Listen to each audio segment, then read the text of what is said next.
Vegas. The sisters accused of mistreating dozens of animals are telling their story tonight.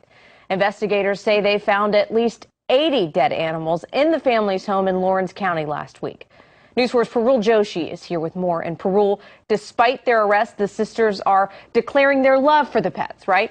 Yes, Angela. Amanda and Sarah Keith tell me they held on to their pets because they wanted to bury and cremate them properly.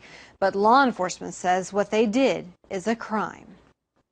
This is my baby's favorite little tennis ball. I don't know why he liked his little dirty tennis ball, but he loved it. And I carry this with me everywhere because I don't have him right now. The baby, Sarah Keith says, is her dog. She says their living pets were confiscated. That was my baby, and they took him. They had no right. How would they feel if somebody took one of their children? The Lawrence County Sheriff's Office says the sisters and their mother, Rebecca, were in the process of being evicted from this home on Lovejoy Lane on Thursday when dozens of animal carcasses were found. All three were charged with the ill treatment of animals and failure to bury them properly. You know, I'm guilty of some of it, but as far as the ill treatment and everything, I was feeding and everything. Jason English owns the house. We came in to clean up the kitchen. There was a dead bird in the kitchen. It was half rotten. We opened up the freezer.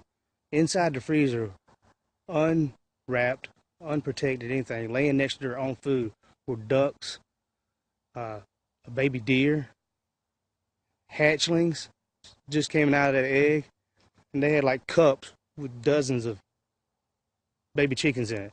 Inside the rooms, they had ferrets. Investigators say they found at least 80 dead dogs, cats, birds throughout the home and property, even baby deer in the refrigerator and freezer. They say the family was living with the dead animals for some time.